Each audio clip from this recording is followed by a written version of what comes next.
a entrar en detalle, pero en general, ¿verdad? Es una enfermedad que afecta el sistema nervioso. Entonces significa que no es que la persona está queriendo estar fatigada o está haciéndose la persona y no tiene nada, ¿verdad? Sino que realmente es una desbalance real a nivel de órganos, como lo es el cerebro, ¿verdad? Entonces, eso es lo importante de ese reconocimiento que ya se le da a la fatiga crónica. ¿Qué sistemas están involucrados? Bueno, las mitocondrias, el eje hormonal del estrés, el sistema inmune y el sueño profundo reparador. De esto vamos a hablar un poco más a detalle en algunos, no en todos, ¿verdad? Entonces, primero, ¿qué es la mitocondria? Yo no sé si todos se acuerdan del cole cuando estábamos ahí y que nos enseñaban el ciclo de Krebs, que uno dice, era un montón de reacciones que la verdad es que nunca le puse atención y yo pensé que no iban a servir para nada, ¿verdad? Y ahí lo dejé, ¿verdad? Como si no existiera, ¿verdad? A mí me pasó en el colegio, me pasó después en medicina, ¿verdad? Hasta que ya me puse en esta parte de medicina funcional y de precisión y pues resulta que muchas de las condiciones, en realidad casi todas las condiciones crónicas tienen que ver con la mitocondria. ¿Por qué? Porque al final, cuando nosotros comemos, ¿verdad? Entra la glucosa o podemos generarla desde el hígado, hay otras formas de generar, ¿verdad?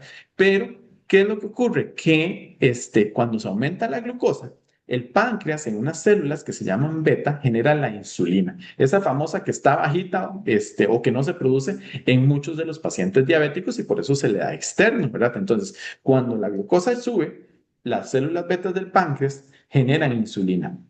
La insulina es como una llave. ¿A dónde llega? A un llavín, obviamente, ¿verdad? ¿Para qué? Para abrir una puerta. Entonces, ¿cuáles puertas? Bueno, en las células. ¿Cuáles células que usan glucosa? ¿Cuáles usan glucosa? Todas, ¿verdad? Entonces, abren por medio de esa llave, en ese llavín, que son receptores, se abre la puerta de la membrana y entra la glucosa, ¿verdad? Hay otras sustancias que también generan energía y llegan adentro de la célula a un lugar que se llama mitocondria. La mitocondria tiene la capacidad de convertirlo, por eso es que es energía celular, es como una fábrica, ¿verdad? En donde la glucosa, por medio de algunas reacciones, termina generando lo que en algún momento del cole también estudiamos, es el ATP. Entonces, las mitocondrias son las que realmente generan la energía a partir del sustrato, ¿verdad? Entonces, ahí es sumamente importante. Entonces, toda enfermedad crónica va minando la capacidad de estas organelas a generar energía. Y vea, obviamente es uno de los principales síntomas a nivel de la fatiga, ¿verdad? Otro es el eje hormonal del estrés, que eso sí lo vamos a ver después, y el sistema inmune, ¿verdad? Eso está muy relacionado porque dependiendo en la noche predominantemente se generan los sistemas de reparación. No sé si a ustedes les ha pasado que a veces durante el día ustedes están resfriados o lo que sea, ¿verdad? Y pues, entonces uno ni pelota le da al resfrío, ¿verdad? Se acuesta y que en el momento en que se acuesta y ya empieza a sentir a veces un poquito más de fiebre, un poquito más de pesadez y ese tipo de cosas. ¿Por qué? Porque en este momento, ¿verdad? Es cuando dejamos de utilizar la energía diaria para todas las tareas que tenemos y le empezamos a enfocar en esa parte de reparación. Y esa parte de reparación, pues puede generar sintomatología también, ¿verdad? Bueno, el sueño profundo, ya hablamos un poquitito, pero lo vamos a tocar después. Entonces, ahora sí vamos a entrar al teléfono, ¿verdad? Recordemos que el cable estaba bien, el 110 estaba bien, me aseguré de que estuviera todo pegado, ¿verdad? Pero entonces, bueno, ¿cuáles son las cosas que pueden ocurrir en ese teléfono, ¿verdad? Para que realmente no esté cargando como debería cargarse. Entonces, hay 7 causas ocultas del cansancio. Uno es el cortisol desregulado. 2, el sueño que no repara. 3, deficiencias nutricionales. 4, el intestino y el microbioma. 5, la glucosa en montaña rusa. 6, el sedentarismo paradójico. Y 7, la carga mental invisible. Y vamos a entrar a revisar las diferentes causas de esto. Entonces, el punto uno, ¿verdad? Es el cortisol desregulado. El estrés crónico agota el sistema. Entonces, ¿qué es lo que ocurre? Nosotros tenemos un sistema nervioso que se llama autónomo, ¿verdad? Y autónomo, nos suena a automático. Y es realmente eso. Si ustedes se han dado cuenta, ustedes dicen, bueno, voy a levantar la mano, levantan la mano, ¿verdad? Voy a patear la bola, pateo la bola, ¿verdad? Y todo eso viene de las órdenes del cerebro hacia afuera. Y uno lo hace voluntariamente, pero hay una parte que es involuntaria o automática, que es el sistema nervioso autónomo, y es el que regula todas las funciones que nosotros ni siquiera nos damos cuenta que están ocurriendo. Por ejemplo, ¿cuál? La respiración, ¿verdad? Uno realmente puede decir, bueno, voy a inhalar, voy a exhalar conscientemente, pero el 99% del tiempo uno no está pensando en que si respira o no respira, ¿verdad? La frecuencia cardíaca, o sea, la cantidad de latidos del corazón por minuto, uno ni cuenta se da, la digestión, la secreción de hormonas, la temperatura, la digestión, todo eso es automático. Y eso tiene para poderse hacer un acelerador y un freno. El acelerador es el sistema nervioso autónomo, ¿verdad? Simpático. Y el freno es el parasimpático. Y eso está para que nosotros hagamos en sintonía. Los que manejan carro o cualquier vehículo saben que acelerando a más no dar, no llegamos al lugar porque no podemos tomar las curvas bien, nos saldremos de la calle, lo que sea, ¿verdad? Y si estamos siempre frenados, ni siquiera vamos a avanzar. Entonces, lo que nos hace llegar al lugar y generar con éxito las tareas es esa sincronía que tenemos entre ese acelerador simpático y ese freno parasimpático. Entonces, entendiendo esto, ¿verdad? Y sabiendo que tiene que haber un balance, significa que tanto el simpático como el parasimpático son importantes. Entonces, el órgano que más importancia tiene dentro de ese sistema nervioso autónomo, o sea, automático, simpático, es la glándula suprarrenal. Supra, encima, renal, riñón. Entonces, son como unas estructuras que están encima de los riñones, que son las glándulas suprarrenales. Y ellos generan aldosterona, que eso no es el motivo de la charla, ¿verdad? Pero también generan cortisol, adrenalina y noradrenalina. Y eso nos da a nosotros como una idea de que el cortisol, la hormona del estrés, adrenalina y noradrenalina, el tema de la presión y moverse rápido y todo, sí, justo por eso. Entonces, ese es como el gran centro maestro del acelerador, ¿verdad? Entonces, si nosotros generamos, ¿verdad? Una necesidad de aumentar ese sistema nervioso simpático, que es normal. Si a nosotros nos empieza a perseguir un perro y nosotros vivimos en parasimpático, seríamos como un oso perezoso y nos va a alcanzar el perro y nos va a revolcar, ¿verdad? Entonces, si nosotros tenemos que salir corriendo. Hay tres respuestas normales dentro de ese sistema nervioso autónomo simpático y están mediadas por esta glándula, que sería la huida, la pelea o el parálisis. Y no sé si han dado, no sé si todos son compañeros y compañeras de trabajo, o por lo menos, bueno, tienen, ¿verdad? Que a veces cuando nos ha agarrado un temblor hay gente que le pasa por encima a todo el mundo, ¿verdad? Hay gente que se pone más bien a gritar como histérica y hay personas que se quedan completamente paralizadas y no pueden ni siquiera dar un paso y se los tienen que llevar.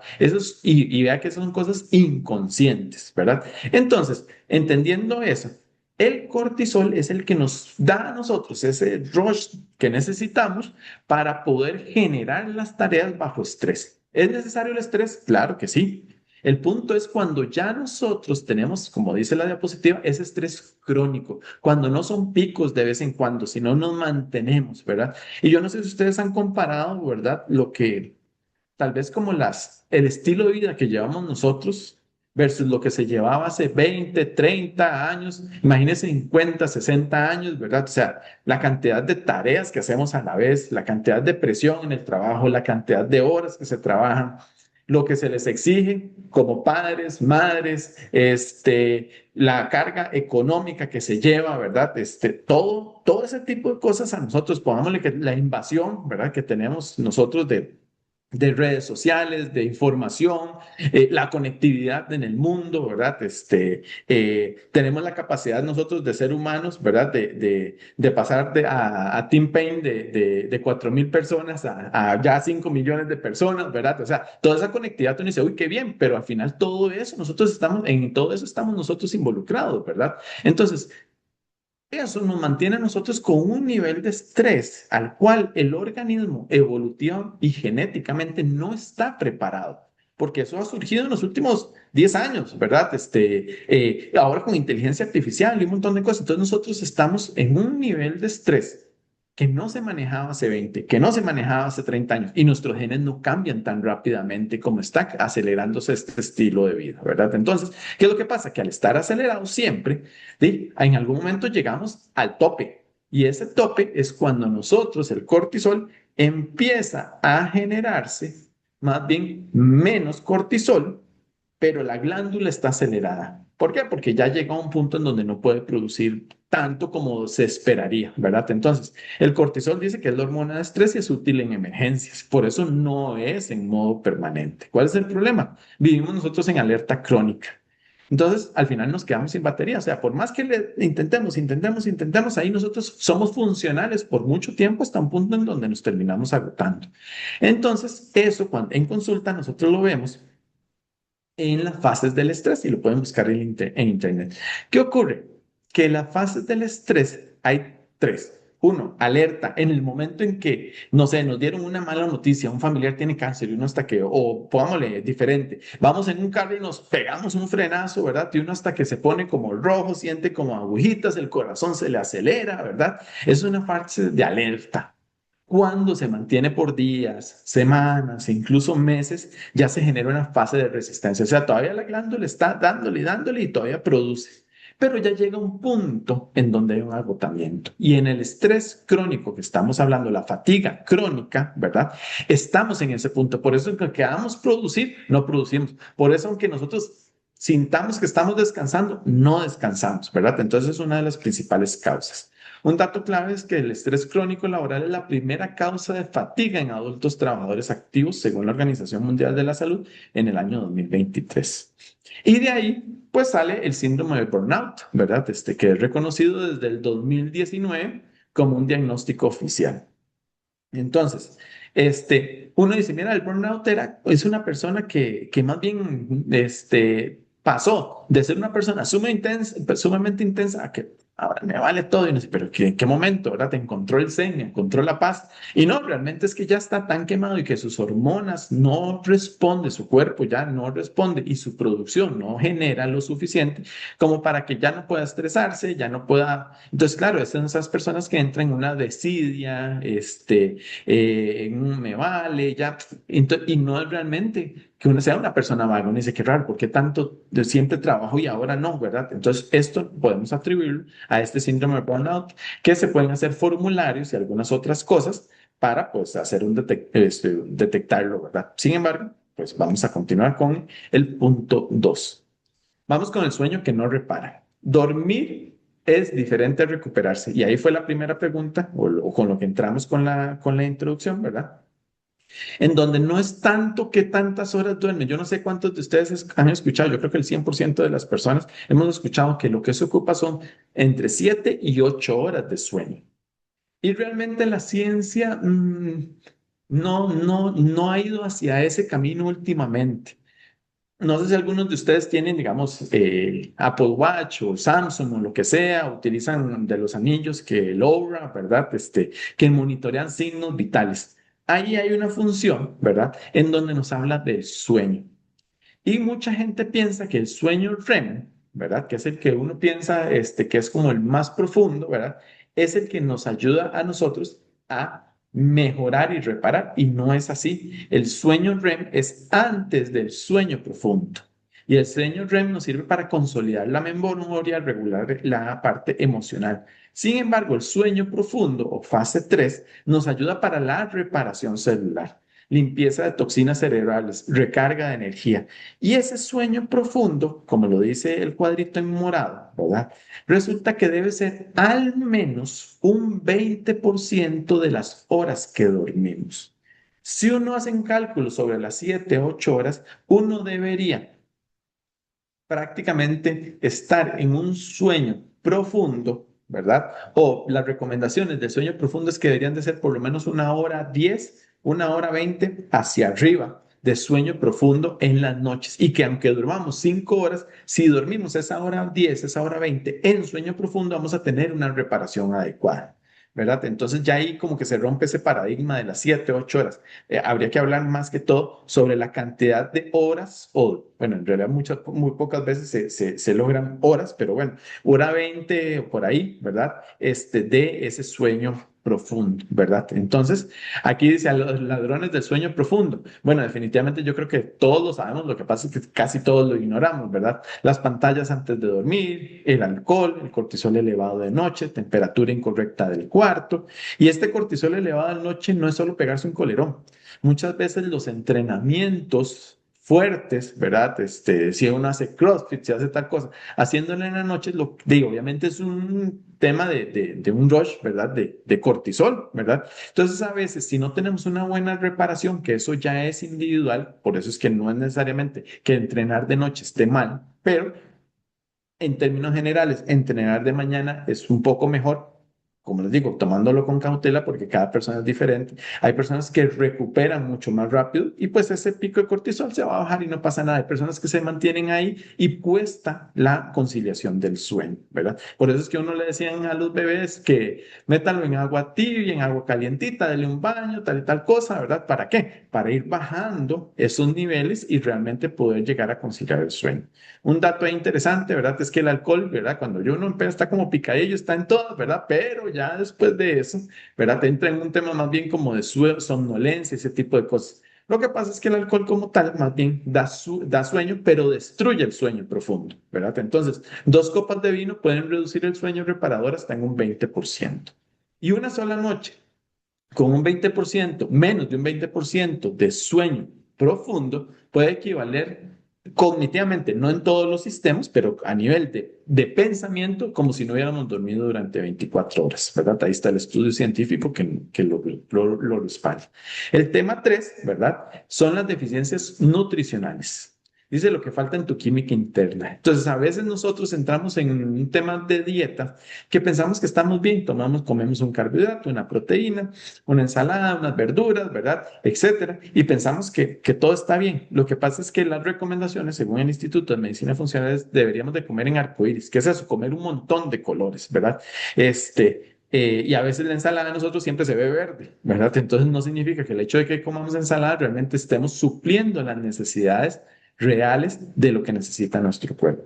Aquí hay varios nutrientes importantes, ¿verdad? Que son de pilar fundamental para nosotros en medicina funcional, ¿verdad? Que es el hierro o la ferritina. ¿Qué pasa si no tenemos suficiente hierro? Bueno, podemos tener fatiga, niebla mental, eso es como que casi que nos pusieran un telón, ¿verdad? Y muchas personas, muchas mujeres postmenopáusicas tienen niebla mental, obviamente no por hierro, sino por un tema de hormonas sexuales, ¿verdad? Pero sobre todo ellas entienden qué es eso de niebla mental, ¿verdad? Puede haber caída de cabello, ¿verdad? ¿Quiénes son las que están en riesgo? Bueno, más que todas las mujeres en edad fértil, ¿verdad? De padecer temas de hierro. ¿Por qué? No sé si alguien sabe, pero bueno, les voy a dar la respuesta. Predominantemente por los ciclos menstruales y por la menstruación de la mujer, porque hay pérdidas entonces, de sangre. Entonces, obviamente, como hay unas mujeres que no pierden tanta sangre, hay un buen porcentaje de mujeres que realmente tienen metrorragias, o sea, mayor cantidad de lo normal o de lo adecuado de pérdidas de sangre, ya sea porque son más frecuentes de lo normal o porque sean más abundantes. Entonces, por eso es el principal factor de riesgo en temas en mujeres en edad fértil. Después está la vitamina D. Y yo creo que a todos nosotros nos dicen, mira, es que la vitamina D se adquiere en el sol. Completamente de acuerdo. Lo que pasa es que, por ejemplo, yo a todos los pacientes les mando vitamina D, ¿verdad? O sea, les mando a medir la vitamina D, ¿verdad? Y resulta que prácticamente el 99% de las personas me salen con vitamina D disminuida. Entonces, y eso que nosotros somos un país tropical, y eso que yo creo que si uno le pregunta cuáles son los hobbies, a la mayoría de las personas dicen, mira, no sé, me gusta comer, me gusta tal cosa y me gusta la playa. Casi todo el mundo dice, me gusta la playa o me gustan los paseos o ahora está de moda, vamos a ir a hacer hiking, ¿verdad? Y todo ese tipo de cosas. Estamos expuestos al sol. pero vamos cubiertos con ropa, vamos con bloqueadores solares, etcétera, ¿verdad? No estoy diciendo que eso sea malo, sino que eso evita la real producción de vitamina D de nosotros. Entonces, aún así, uno piensa, mira, es que son países nórdicos o países más bien que tienen las cuatro estaciones, ¿verdad? Yo una de las tesis del máster que uno de los máster que hice fue específicamente de vitamina D y la relación con el desempeño deportivo, ¿verdad? Y la mayoría de los estudios estaban hechos en personas europeas o suramericanas porque se da mayor deficiencia de vitamina D en épocas, pues obviamente de invierno. Sin embargo, con la práctica clínica me he dado cuenta que más del 90% de las personas en Costa Rica, ¿verdad? Y no solo adultos mayores, sino personas jóvenes, tienen deficiencia de vitamina D. Luego la vitamina B12, que eso tiene mucho que ver con la parte de conducción nerviosa en los nervios y todo eso. Entonces, claro, si nuestras neuronas no tienen una buena conducción, pues obviamente vamos a tener una mala producción energética. Entonces, un agotamiento nervioso, pueden dar hormigueos, ¿verdad? Se da más en pacientes vegetarianos predominantemente. ¿Por qué? Porque la vitamina B12 es mucho producción o viene, ¿verdad? En productos cárnicos, ¿verdad? No significa que todos los vegetarianos tengan deficiencia de vitamina B12. Mayores de 50 años porque tienen atrofia en su intestino, entonces ya no se absorbe tanto. Y otro que no está aquí, ¿verdad? Porque tal vez es menos, son los pacientes que se someten a mangas gástricas, bypass gástricos y todo eso, que definitivamente a ellos sí se les suplementa sí o sí con vitamina B12 por lo menos una vez al mes. El magnesio, yo creo que todo el mundo lo ha escuchado, ¿verdad? Que está de moda en más de 300 reacciones del cuerpo, ¿verdad? Hay varios tipos de magnesio que se pueden consumir. Puede generar tensión muscular, insomnio, irritabilidad y estrés elevado. Y el tema de tiroides, ¿verdad? Entonces, un hipotiroidismo, la poca producción de hormonas tiroideas, pueden generar un metabolismo lento y un cansancio extremo. Por eso sería una fatiga crónica, ¿verdad? Y se da predominantemente en la enfermedad tiroidea en mujeres. Luego tenemos el punto 4, que es el intestino, ¿verdad?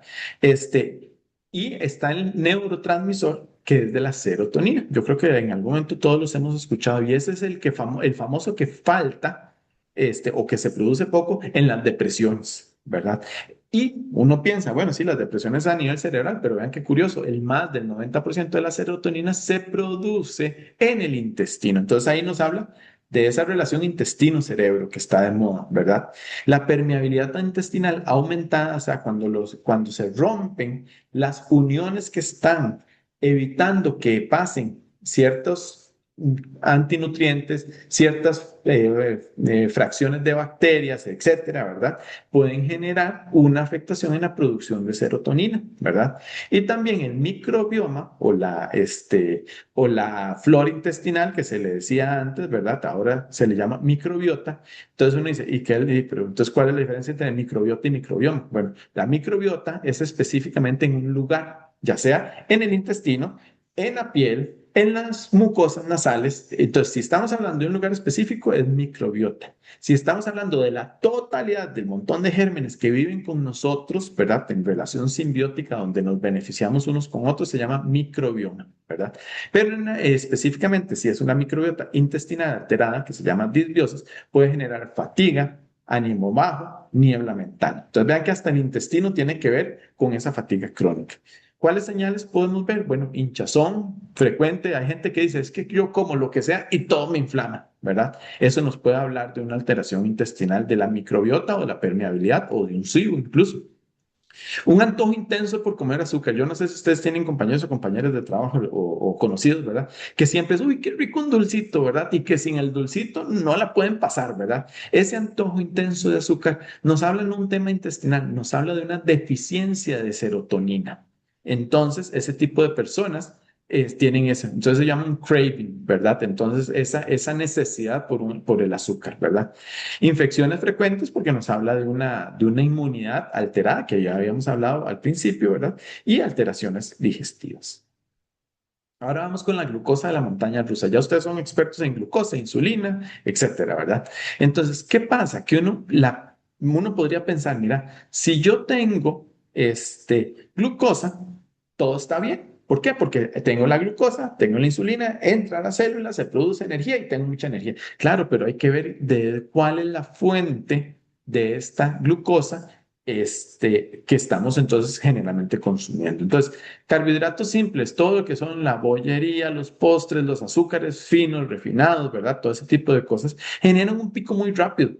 Pero como tenemos un sistema en la mayoría de las personas muy bueno, la metemos muy rápido. La insulina sale, abre un montón de llavines, se abre un montón de puertas y ya. Y entonces después cae muy rápido. Entonces los azúcares simples generan picos muy altos y adicionalmente generan una hipoglicemia después de eso. Esa es la famosa marea alcalina, que yo no sé, a veces cuando llega la gente y almuerza, ¿verdad?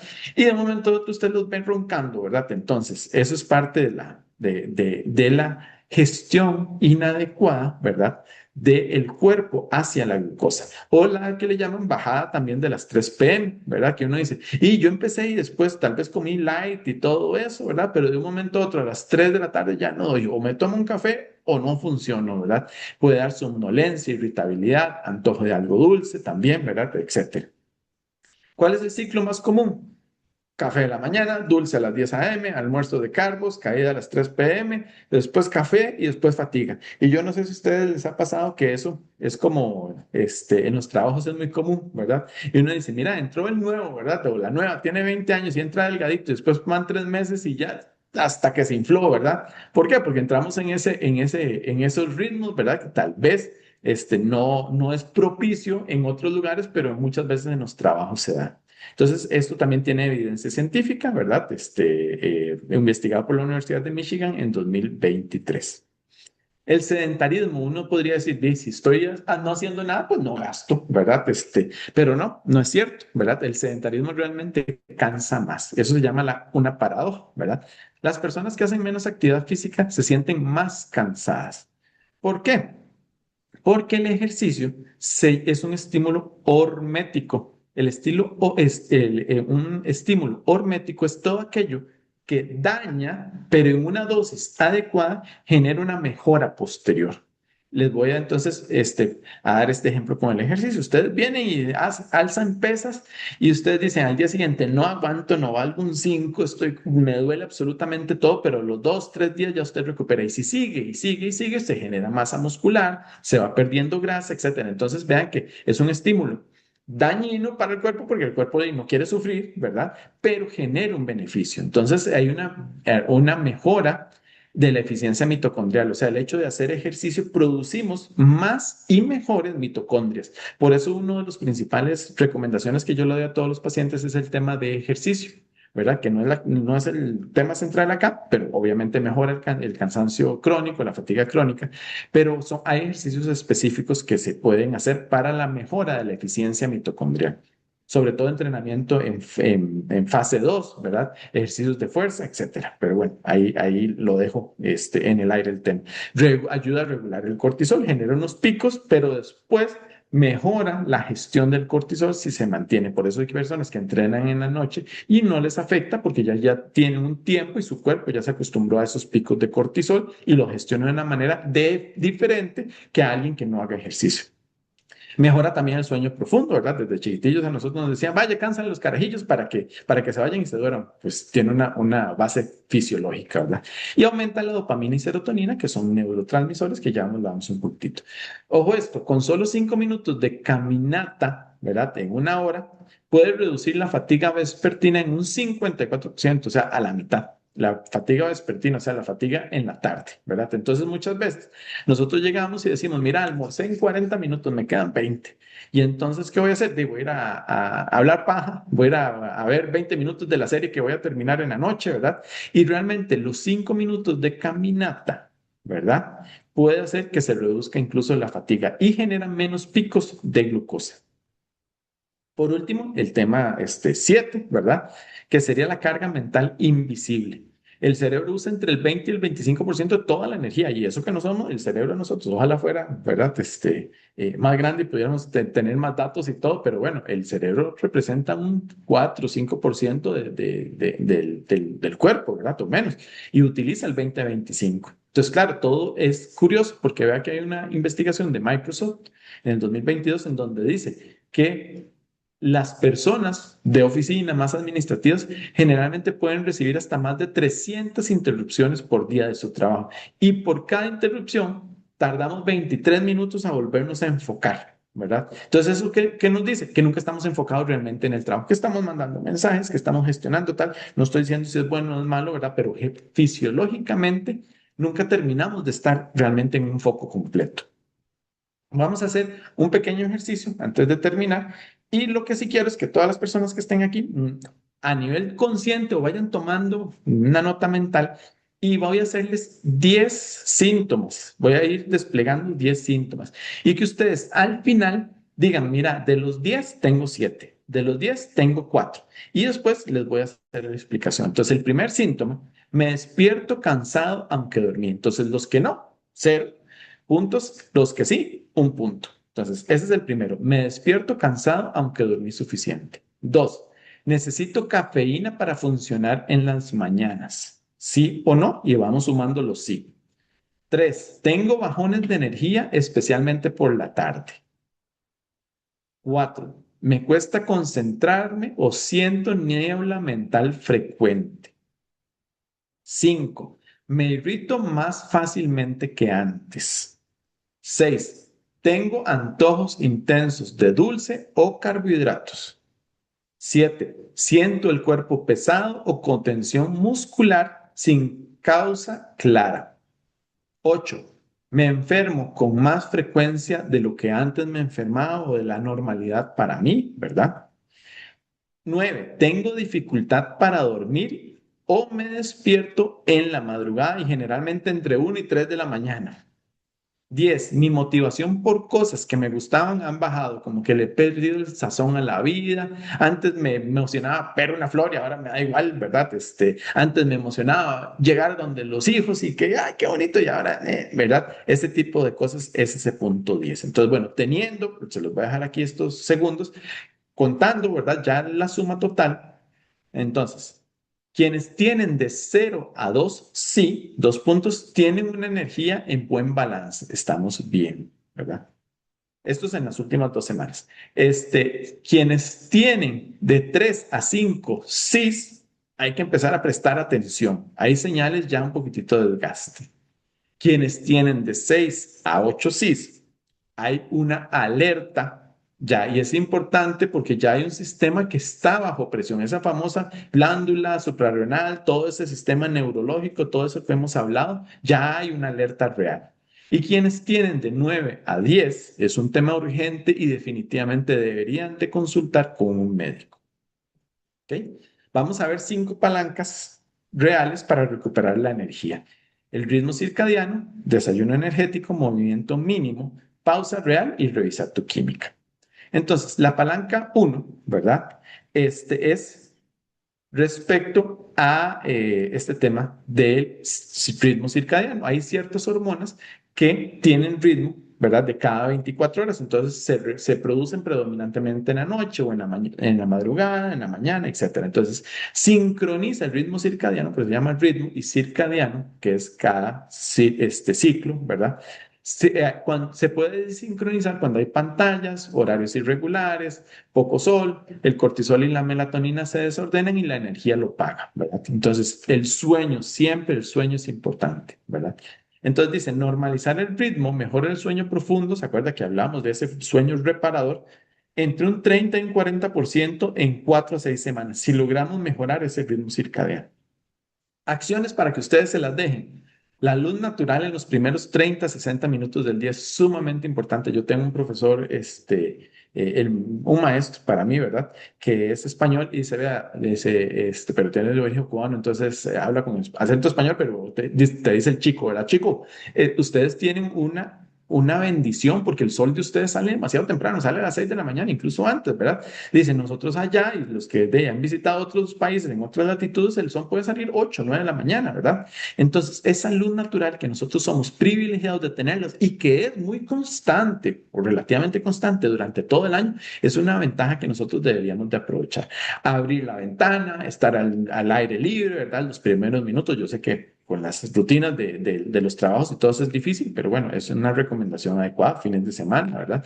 Hora de despertar fija, incluso fines de semana. ¿Cuántos de ustedes se levantan a las 5 de la mañana y hay personas que terminan los fines de semana a las 10 de la mañana levantándose? Claro, ya ahí el ritmo circadiano, el ritmo nuestro cerebro, nuestra hipófisis, que es el que maneja mucho esto, de no sabe cuándo es sábado y cuándo es domingo, y ese no se da libre, ¿verdad? Entonces, bueno, es importante eso. Y la higiene del sueño. Aquí les dejo algunos consejos. Evitar pantallas 60 minutos antes de dormir. Uso del filtro de luz azul en los celulares. Yo lo tengo ya programado que a cierta hora se pone como amarillenta la pantalla. Eso lo hacen los iPhone y yo creo que hay otras marcas que también lo hacen. Entonces, eso automáticamente a mí a cierta hora ya se baja para que la luz azul no me genere esa afectación y me mantenga en hiperalerta. Temperatura adecuada de la habitación, se calcula que unos 22, 24 grados centígrados. Aromas como lavanda en el cuarto ayudan. Una habitación oscura, a veces nosotros dejamos la ventana abierta y es ese montón de carros pasando por fuera o todo eso genera, digamos, una afectación en la conciliación de sueño. Cenar temprano para no acostarnos, digamos, con que la digestión tenga que empezarse a hacer cuando ya deberíamos de empezar a reparar. Y dormir de medio lado. ¿Por qué? Porque nosotros del cerebro sale un canal, ¿verdad? De donde nosotros tenemos un líquido que se llama líquido cefalorraquídeo y hay una barrera que se llama barrera hematoencefálica y pasa por un canal, una cisterna, ¿verdad? Y al dormir de medio lado hace que no se presione, ¿verdad? Entonces eso nos ayuda a que todas las toxinas cerebrales puedan drenar durante la noche, donde las células, que acuerda que hablamos, astrocitos, oligodendrocitos al final, al principio de la charla, de las células de la glía, esos son los que generan la reparación y eso lo bota al sistema, digamos, del resto del cuerpo. Entonces dormir de medio lado ayuda.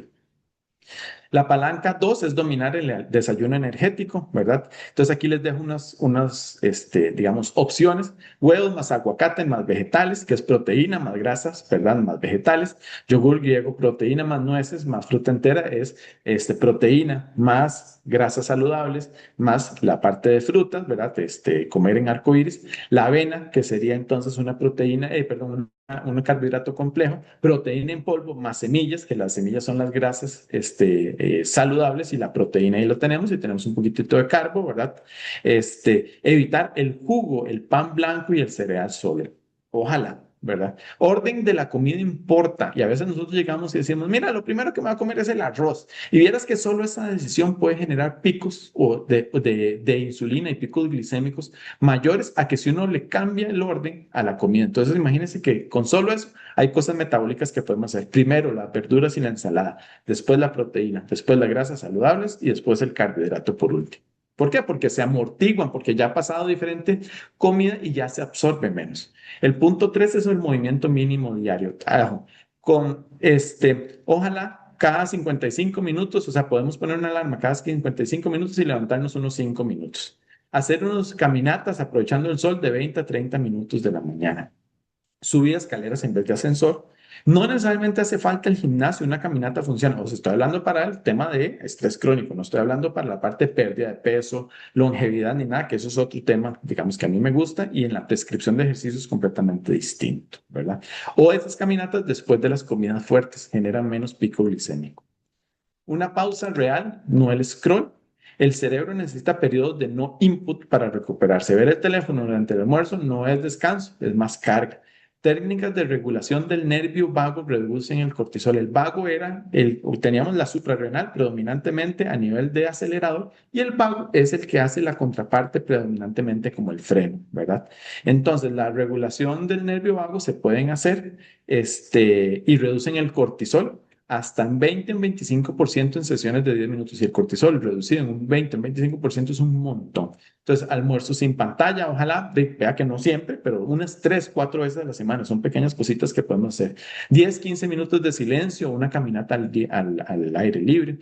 Respiración 4-4-4 o 7-7 sería la 4-4-4 es inhala por 4 segundos, dura 4 segundos, mantiene el aire 4 segundos, exhala durante 4 segundos y se queda sin aire 4 segundos y así lo pueden hacer unos 5 minutos 2 veces al día, si no por lo menos una. Y 7-7 es inhalar durante 7 segundos, sin pausas, botar durante 7 segundos. Son 2 respiraciones que ayudan a mejorar el nervio vago. Y activar el nervio vago baja el cortisol en minutos, que es lo que vimos ahí. La palanca 5 y última palanca, ¿verdad? Es muchas causas de fatiga son invisibles a simple vista, pero 100% detectables con análisis de laboratorio. Un déficit de vitamina D o ferropenia, o sea, deficiencia de hierro, que lo habíamos visto en unas diapositivas antes, resuelve la fatiga en semanas cuando se trata, ¿verdad? Entonces es importante hacerse los exámenes. ¿Qué exámenes recomendaría yo hacerse para personas que tengan fatiga? El hemograma completo, el perfil de hierro, la tiroides, la vitamina D, vitamina B12, la glucosa, la insulina y los OMAs, ¿verdad? Que no es el propósito de la charla, pero nosotros en medicina funcional mandamos a casi todos los pacientes los OMAs y una curva de cortisol. Y esto nos ayuda a nosotros a determinar posibles causas de fatiga crónica desde la perspectiva de la medicina de precisión o funcional. Estas son las referencias científicas, ¿verdad? Por lo menos 10 artículos. ¿Qué me gustaría que nos llevemos hoy? Si hay dentro de todos estos 40 y 50 minutos que llevamos, ¿verdad? Que fue más o menos el tiempo que me dieron. ¿Qué me gustaría que nos llevemos? Bueno, uno, el cansancio crónico no es normal, aunque se haya vuelto común. Dos, tiene causas reales, medibles y tratables. No significa que la persona se volvió vaga de un momento a otro. ¿Por qué se volvió vaga de un momento a otro, verdad? Las soluciones más poderosas son simples y están a su alcance. Ve que a lo último, las últimas palancas que vimos, ¿verdad? Son cosas que en realidad ni siquiera es no coma o coma menos. Cambiemos el orden de la comida, 5 minutos de descanso, etcétera. Entonces, elige una palanca y eso me gustaría que nos lo llevemos. Empieza esta semana. Tu energía no es un lujo, es la base de todo lo demás. Empecemos por un pequeño cambio ahí, ¿verdad? Y pues entonces muchas gracias, ¿verdad? Ahí eventualmente si hay interés de alguna cita, yo atiendo en los Yoses, en Medicentro de la Sabana, ¿verdad? Y el Instagram mío, que apenas lo estoy empezando, pero ahí voy a empezar a postear cosas similares a estas y sobre todo de esta parte metabólica. Muchas gracias. Excelente, muchísimas gracias, doctor. Vamos a devolvernos para ver quiénes pusieron algo en el chat para lo que eran las consultas. Bueno, tenemos este comentario que dice, en ocasiones me despierto a las 3, en la 1:30 o a las 3. Casi siempre en ese rango de horas durante el día siento que mi cuerpo carga demasiada energía y en ese momento me aborda un fuerte cansancio. Me ha estado sucediendo desde hace ya varias semanas, casi todos los días. Por favor, aclarar que mi gesta, me imagino que en cuanto a cómo se ha estado alimentando, es lo más saludable posible. Entonces, bueno, ya que al final entonces pudimos ver podían ser las posibles causas y cómo entonces solucionarlas. Y rápidamente, si quiere, pues abordo la primera que dice que me despierto entre 1:30 y 3 a.m. Vieras que Sí, esto es muy curioso porque existe, obviamente, el insomnio, todos los conocemos, ¿verdad? Pero hay tres tipos de insomnio. Conciliación es el que no me puedo dormir. El intermedio es el que se despierta entre 1:30 y 3 de la mañana. Y el tardío es el que se levanta, no sé, 4 de la mañana y ya no volví a pegar, ¿verdad? Muchas veces el insomnio intermedio podemos durar desde 5 minutos a veces hasta una hora y pico en volver a conciliar el sueño. Y eso es un insomnio particularmente muy metabólico. De hecho, a mí de vez en cuando me pasa y eso que digamos uno lo trabaja, ¿verdad? Eso puede tener que ver con picos de cortisol en la madrugada, ¿verdad? Puede tener que ver con hipoglicemias en la madrugada, ¿verdad? Y puede tener que ver con algunas otras causas hormonales. Entonces, no le podría decir específicamente, pero son como las tres predominantemente que generan ese tipo de insomnio intermedio. Entonces, claro, para eso habría que hacer, de hecho, parte de los exámenes que les recomendé, digamos, para el tema de fatiga, son de los que nosotros utilizaríamos. Curva de cortisol, los OMA, incluso en algún momento he llegado con un paciente, como tratamos de ser muy precisos, pero se llama medicina de precisión, que cuando se levanta a las 3 de la mañana, que de una vez se haga la glicemia. Si usted va a un laboratorio, existen curvas de cortisol de 2, 4 y 6 tiempos generalmente. Y yo no conozco otra persona que lo haga, pero a mí que me dan las loqueras, ¿verdad? A veces les hago una toma de cortisol, ¿verdad? Les digo que hagan una toma de cortisol que es en saliva, nada más como salivar un poquito en la madrugada y eso nos ha dado datos, entonces generalmente el laboratorio me lo reporta. Para esta hora no tenemos un patrón de referencia, de claro, porque nadie lo hace, ¿verdad? Pero a mí me da datos para ver si existen cambios en el cortisol. Entonces, ese podría ser causas de esos despertares, ¿verdad? Vamos a ver. excelente. Ok, yo estuve midiendo mis ciclos de sueño y muchas noches no llegaba ni a 30 minutos de sueño profundo. Bueno, bienvenida al club. Yo daba más o menos entre 48 minutos a 50 minutos inicialmente. Entonces, ¿qué es lo que ocurre? Ahí hay diferentes temas que se tienen que abordar, porque el ciclo de sueño profundo, vea que, por ejemplo, o sea, el sueño profundo no es el primero que se da, empieza uno a profundizar poco a poco.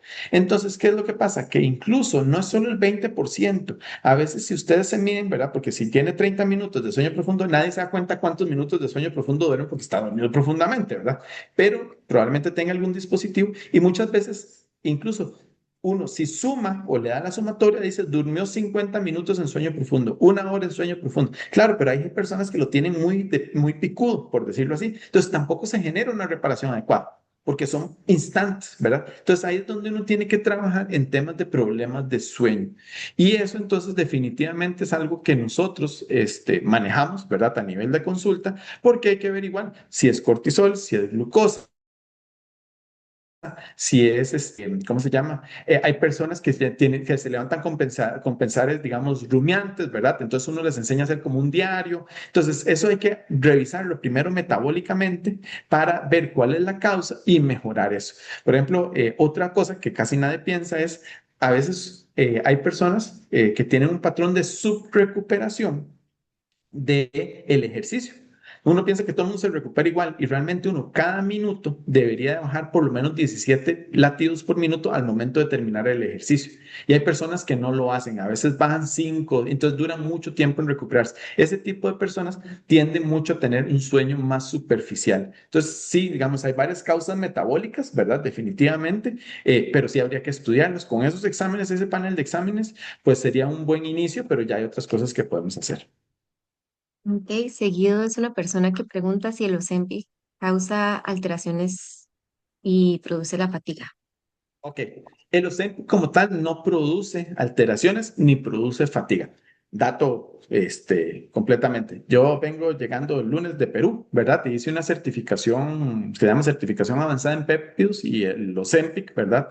Es uno de los péptidos que están, ¿verdad? Entonces tengo la información fresquita, fresquita, ¿verdad? Y no, dentro de eso no se produce, alteraciones de fatiga, ¿verdad? Ahí lo que hay que ver es que y eso es donde hay que tener responsabilidad de nosotros como médicos, ¿verdad? ¿Qué es lo que ocurre? Que muchas veces nosotros le llega al paciente, por ejemplo, yo tuve una paciente hoy justo, ¿verdad? Que la tenía en tratamiento durante 2 meses y hasta ahorita le puse un análogo de GLP-1, o sea, uno de esos es el Ozempic, no es el único, ¿verdad? Y entonces ella hasta aquí iba con una sonrisa, ¿verdad? Porque ella llevaba 2 meses esperando. Y muchos médicos llegan a la primera consulta, se lo ponen y ya. ¿Qué es lo que pasa? Que si nosotros ponemos la mejor semilla, ¿verdad? Para que se cree el mejor algo, pero si lo ponemos en una tierra que no es fértil, que no está abonada, que no está regada, ¿verdad? Con agua adecuado y que no le pega el sol adecuadamente, no, se generan mucho más efectos secundarios, se pierde más músculo, porque eso es uno de los efectos secundarios de los Ozempic, y por último, ¿verdad? Adicionalmente se genera un efecto rebote. Entonces yo por lo menos a casi ninguno de mis pacientes, a veces pierdo pacientes por eso, porque la gente va por el Ozempic y no por la mejora realmente de su metabolismo, del peso, de la composición corporal y de todo en general, ¿verdad? Entonces a veces dicen, dice, yo iba por el Ozempic, no me lo pusieron y me voy, ¿verdad? Porque en otro lado me lo ponen así, ¿verdad? Entonces, ¿qué es lo que ocurre? Como tal, el Ozempic no da fatiga, genera más estreñimiento, diarrea, ¿verdad? Pérdida de masa muscular si no se hace de una manera adecuada y puede dar náuseas, es uno de los principales efectos, ¿verdad? Pero no tanto, no la fatiga. Ujú, Ok, y ya la última consulta que tenemos es, ¿y qué sucede cuando se despierta muchas veces por las noches? ujú. Cuando tiene el sueño muy fraccionado.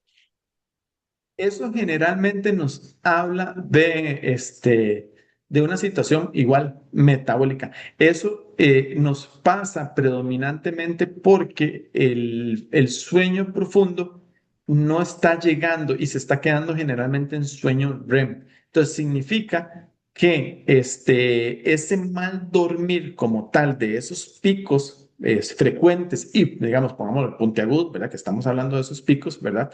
Es importante predominantemente valorar específicamente lo que es cortisol, melatonina, ¿verdad? Que son y GABA, son como los tres o sustancias que son las más frecuentes que fallen en ese tipo de situaciones, ¿verdad? Ok, Y por último, si la fatiga se debe a una enfermedad autoinmune, ¿hay ayuda para esto? Claro. La enfermedad autoinmune tiene muchas causas. Una de esas es que hablamos, ¿verdad? De hecho, la permeabilidad intestinal. Y la permeabilidad intestinal se puede ver producida por una poca variabilidad de la flora intestinal o la microbiota intestinal adecuada. Una disbiosis, que no es lo mismo tener poquita variedad a tener, ¿verdad? Un predominio de las malas, ¿verdad? A dietas poco variadas y el estrés crónico son predisponentes de generar una permeabilidad intestinal aumentada. Y una de esas cosas lo que ocurre es que como se rompen y entra el quien no tenga que entrar, las células de nuestra defensa empiezan a atacar y se vuelven como locas y se pueden generar enfermedades autoinmunes. Esa es una. Hay otras causas, ¿verdad? Que tienen que ver a nivel metabólico, pero el punto es que toda enfermedad autoinmune tiene una mitocondriopatía, o sea, una enfermedad de la mitocondria de fondo, y por eso es que se genera la fatiga.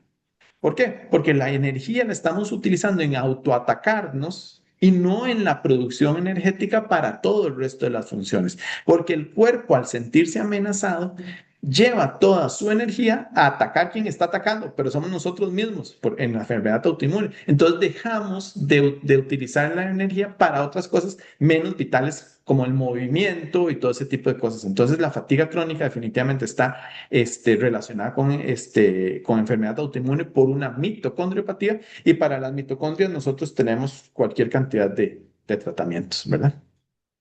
Excelente, muchísimas gracias, doctor. Bueno, por el chat entonces les estoy compartiendo lo que es el cupón de glicemia que estamos regalando en lo que son laboratorios Echandi. Es una glicemia gratis y es por haber asistido a la charla. Entonces, muchísimas gracias a todos los que se nos conectaron. Muchísimas gracias al doctor. Y en caso de que igualmente nos necesiten contactar para el contacto del doctor, con mucho gusto nos escriben al correo que recibieron el link de la charla y con gusto entonces les pasamos el contacto del doctor. Ok, excelente, muchísimas gracias y buenas noches a todos. Buenas noches, hasta luego. Gracias por la participación. Muchas gracias, hasta luego.